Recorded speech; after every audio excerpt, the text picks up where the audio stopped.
Kalau kalian tidak latihan minimal 1 jam sehari, itu peringkat bisa menurun. Karena semua orang lagi ngejar prestasinya, lagi ngejar peringkat ya. 1, 3, 0, 5, 1, 7, 9, 5, 3, 2, 7.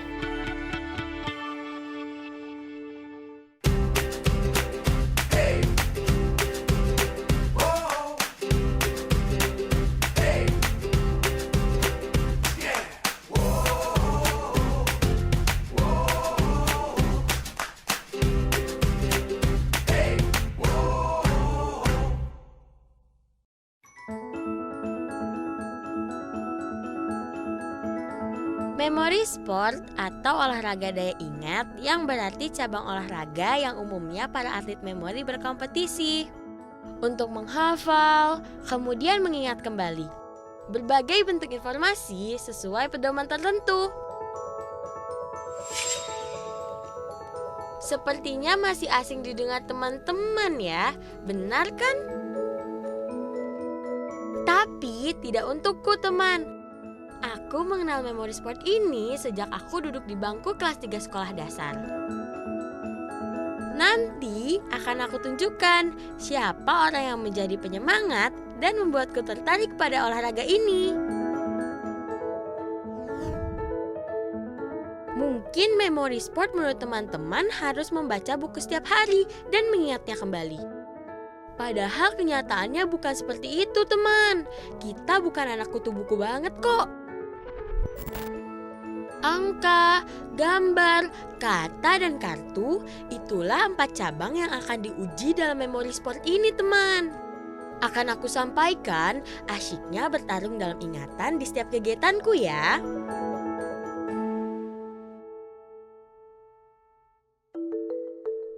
Inilah beberapa prestasi yang sudah kuraih dalam bidang memori sport teman. Olahraga ini secara resmi dikembangkan sejak tahun 1991 dan sudah memiliki kejuaraan nasional maupun internasional.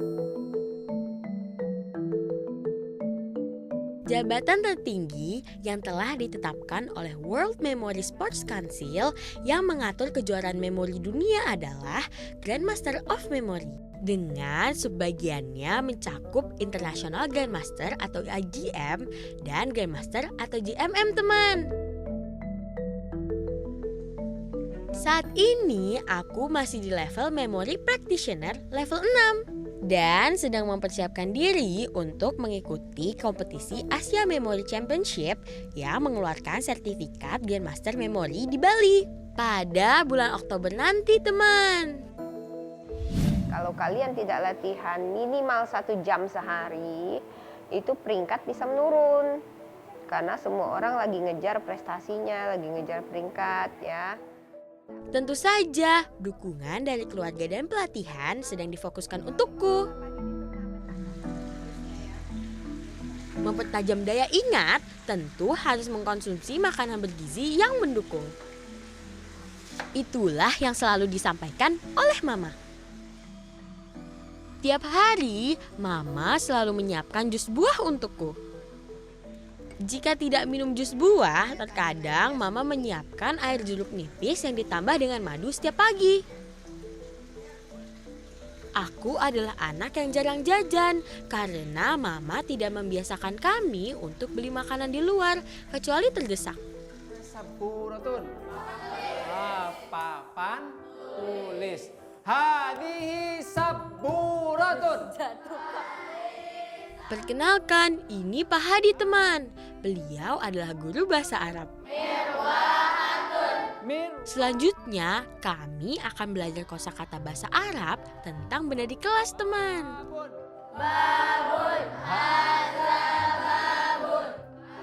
Wah, sekarang giliranku yang maju untuk mengucapkan bahasa Arab yang tadi telah dipelajari.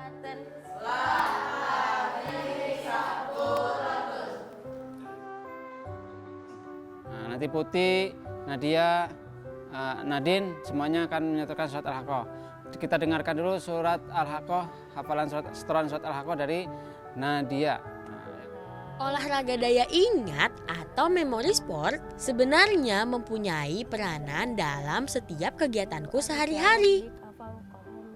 Salah satunya tugas hafalan Al-Quran yang wajib dihafalkan oleh setiap murid dalam sekolahku.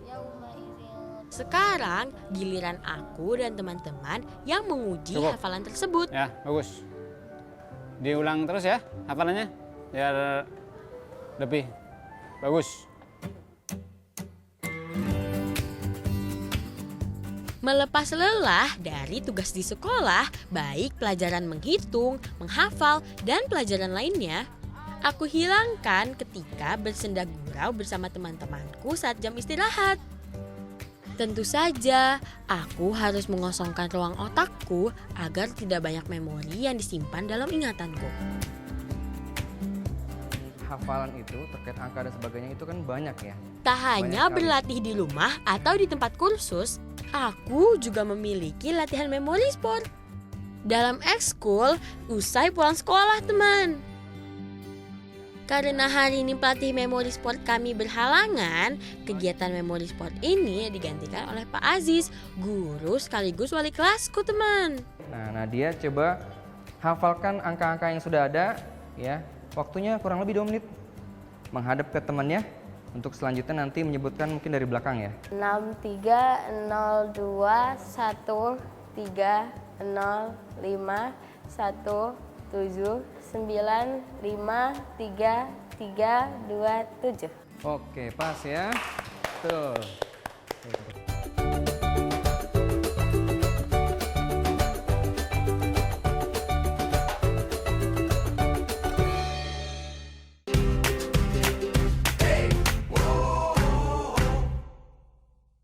Dibilang words-nya itu bukan soalnya bukan dari.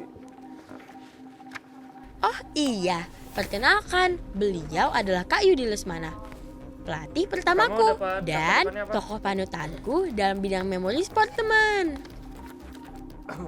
Yang nilainya nggak lebih bagus. Sebenarnya karena Kak Yudi lah aku jadi menyukai olahraga ini. Sekarang Kak Yudi sudah mendapat julukan Grandmaster of Memory dan menerbitkan beberapa buku tentang daya ingat. Selain itu, tempat kursus ini juga didirikan oleh Kak Yudi bersama dengan istri dan beberapa temannya loh. Biasanya aku latihan di sini 1 kali dalam setiap minggu atau sesuai jadwal yang telah ditetapkan. Insya Allah bulan Oktober nanti aku akan mengikuti kompetisi Grandmaster di Bali. Doakan semoga aku berhasil meraih Grandmaster ya. Simplify, cari persamaannya. 1 minute preparation time. Start. Setelah berlatih dengan kata, aku dan teman-teman akan berlatih mendengarkan urutan angka. Lalu mencatat urutan angka tersebut pada kertas kosong yang telah disediakan seperti petunjuk dari Kak Yudi teman. Tentu saja sebelum kami mulai menghafal urutan tersebut, kami diberikan waktu untuk tenang agar bisa fokus pada soal yang diberikan. Your 1 minute. Udah semuanya, ada posisi, hidupin ininya. Hidupin concentration time-nya. Your minute concentration time starts now. Angka dan kata sudah. Selanjutnya kami akan berlatih dengan gambar. Pelatihan gambar ini telah kami unduh di handphone masing-masing agar memudahkan kami latihan di mana saja. Hasil dari latihan tersebut akan tercatat dalam papan prestasi yang tercantum dalam aplikasi ini, teman. Oh iya, sebenarnya subjek kompetisi daya ingat bisa jadi tidak terbatas loh. Namun, dalam kejuaraan memori dunia memiliki 10 tes khusus, yaitu sebagai berikut teman. Pertama, 1 jam angka. Kedua, 5 menit angka. Ketiga, angka lisan interval 1 detik. Keempat, 30 menit digit biner. Kelima, 1 jam pak kartu. Keenam, daftar acak dari kata-kata. Ketujuh, nama dan wajah dalam 15 menit. Kedelapan, 5 menit sejarah atau tanggal, peristiwa fiksi, dan tahun historis. Kesembilan, gambar abstrak, hitam dan putih yang dihasilkan secara acak. Kesepuluh, kecepatan kartu, menghafal urutan 1 dek kartu remi berisi 52 kartu tanpa joker secepat mungkin.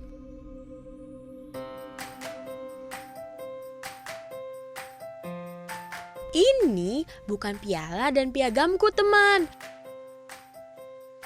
Tapi ini adalah prestasi dari kakakku, Kak Nadine. Selain Kak Yudi, Kak Nadine juga menjadi panutanku dalam bidang olahraga daya ingat. Saat itu, aku melihat kakak senang sekali deh bisa keluar negeri untuk lomba. Maka, aku juga ingin berlomba ke luar negeri dan belajar bersama Kak Nadine tentang memori sport ini.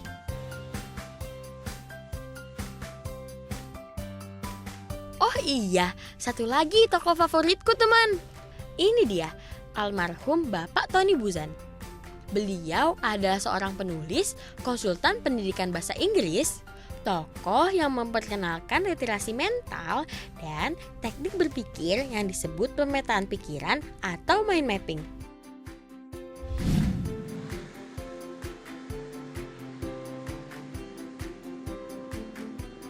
Oke Nadia, sekarang kita bakal latihan untuk mengingat angka. Jadi, di tangan aku udah ada angka dari 0 sampai 9. Ada 24 angka, jadi kamu bakal mengingat 24 angka ini secara cepat. Jadi aku bakal ganti angka ini ke belakang. Jadi kamu ingat secara berurutan, oke? Bisa? Siap? Go! Tak hanya belajar bersama Kak Yudi di pusat pelatihan kursus memori, teman. Aku juga sering berlatih memori di tempat kursus dekat rumahku bersama Kak Ildo. Saat ini aku sedang mempertajam ingatanku lagi, teman. Dengan menyebutkan urutan angka juga gambar. 83, oke. Good, Nadia? Ada planet, ada bintang. Di antara gambar ini yang mana yang bintang? Meski aku bisa mengingat banyak hal, tapi tentu saja aku juga harus belajar, teman. Tak hanya menghabiskan waktu dengan kursus memori, Mama juga menyuruh aku dan kakak tetap mengikuti les pelajaran. Ini adalah Kak Afni, kakak baik hati yang mengajarkan sains pada kami hari ini. Hari ini kami belajar tentang tata surya, teman. Teman-teman sekalian udah nyempatin waktunya buat sore hari ini datang ngumpul bareng kita di sini. Terima kasih banyak. Kita semua yang datang di sini. Oh iya, kebetulan hari ini tempat kursus kami kedatangan kakak-kakak dari tim Java Knights yang membagi pengalaman tentang dunia robotik, teman. Sebenarnya pertemuan ini dikhususkan untuk kakakku dan teman-temannya yang sudah di level 9 atau kelas 3 SMP. Tapi untuk aku dan teman-temanku yang masih di level 7, tentu saja hanya menyimak dan mendengarkan pengalaman mereka.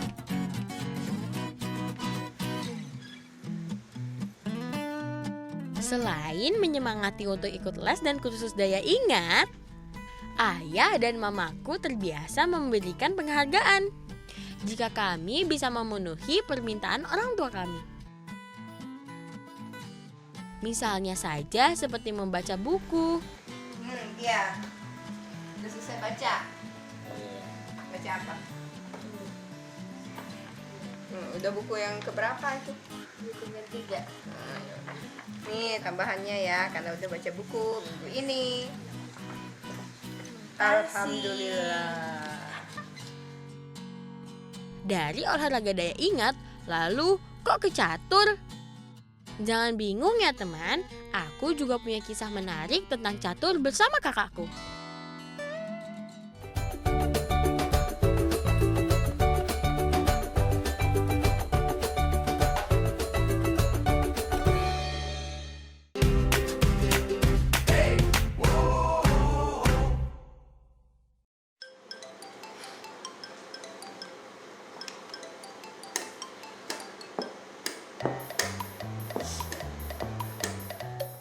Sama seperti olahraga daya ingat, aku juga menyukai catur karena kakak. Saat lagi ada waktu luang, aku menantang kakak untuk bermain catur. Kali ini cukup 3 menit saja, teman.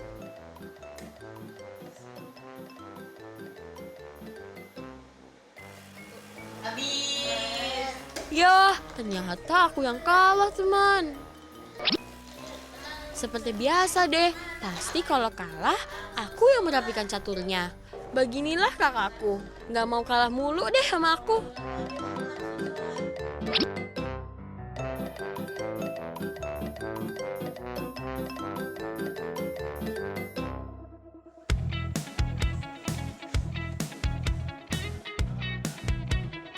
Bermain catur bukan sekadar hobi atau permainan bersama kakak saja, teman.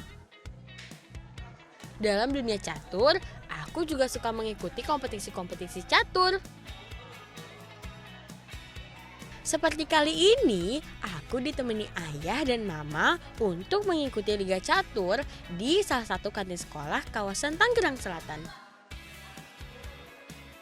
Meski dalam bidang catur, aku belum mengejar gelar karena fokusku masih di cabang olahraga daya ingat. Namun aku selalu rutin ikut latihan catur tiap minggu yang diadakan oleh tim Percasi Tangsel. Sebab catur juga menjadi salah satu pendukung yang berkaitan erat dengan olahraga daya ingat, teman. Karena dalam catur juga ada langkah-langkah yang harus diingat untuk memenangkan permainannya. Ketua Percasi Tangsel yaitu Pak Ator sudah memulai liga hari ini, teman. Semoga aku menang ya. Dalam babak pertama ini, aku akan melawan Rafa, salah satu atlet junior Tangsel juga. Liga catur sendiri pun biasanya diadakan 1 bulan sekali. Hari ini akan ada 5 babak. Dan setiap babaknya memiliki waktu permainan 15 menit. Untuk masing-masing orang, teman. Tentu saja pemenangnya akan mendapatkan hadiah.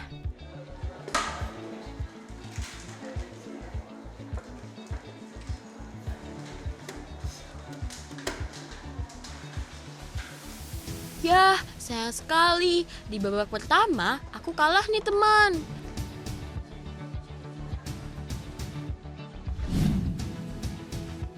Selanjutnya di babak kedua aku akan melawan Julian. Sebelumnya Julian juga kalah sepertiku, teman. Karena setiap pergantian babak yang kalah akan melawan yang kalah. Sementara yang menang akan lawan dengan yang menang. Yah, kali ini di babak kedua aku kalah lagi, teman. Aku harus lebih bersemangat lagi. Semoga di babak ketiga aku menang ya. Sabda, dia adalah lawanku di babak ketiga.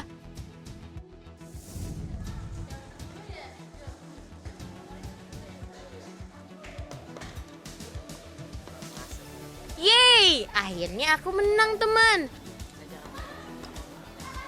Dalam permainan catur, semakin banyak sisa waktu dan semakin banyak pionir catur lawan yang dipegang, dialah yang menang, teman.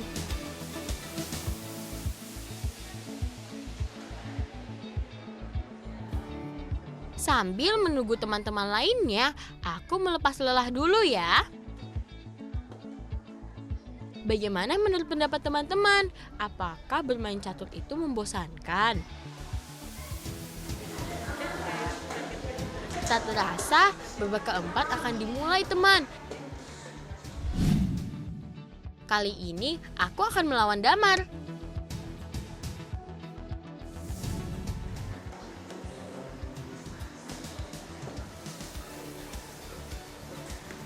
Yah, sepertinya aku yang kalah nih, teman.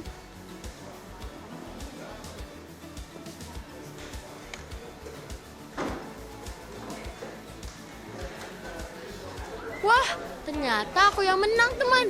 Yeay, hampir saja aku yang kalah. Babak terakhir. Kali ini lawanku bernama Farel.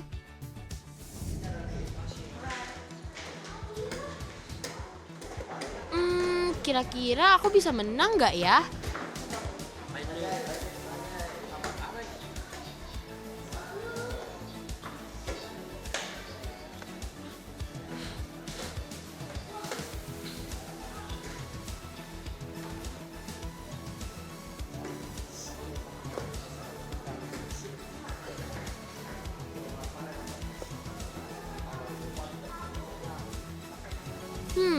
Sayang di babak kelima ini aku kalah lagi teman. Meski tidak menang, tapi aku senang bisa ikut 3 hari ini teman. Selain menambah pengalaman dan mengasah kemampuanku, aku juga bertemu dengan teman-teman lainnya yang memiliki hobi yang sama. Kamu itu sudah pernah jadi juara, ya? Tangannya mempertahankan itu susah. Jadi belajar, praktis. Aneh, kedengarannya. Iya, practice more better. Jadi lebih baik. Sejam sehari cukup. Kakak juga. Ya. Berbagi kisah, menyampaikan keluh kesah, serta bercanda dengan keluarga merupakan obat terbaik untuk menenangkan pikiran setelah begitu banyak menghafal teman. Meski ayah dan mama sering mengingatkan tentang kompetisi selanjutnya, tapi ayah dan mama juga selalu memberikan kami hadiah jika mencapai targetnya. Setiap keluarga punya cerita unik masing-masing, bukan? Nah, kamu pakai sepatu apa? Pakai sepatu Virtus sama Mama. Saat ayah sedang pulang, itulah momen terbaik untuk berbanja dengannya. Kebetulan juga kakiku sedang sakit teman. Untung ayah bersedia mengobatinya. Senang bisa dekat dengan ayah karena biasanya kami lebih sering berkomunikasi lewat telepon, mengirim pesan singkat atau panggilan video saja. Ayah sakitnya di sini, ayah ngapain ke situ?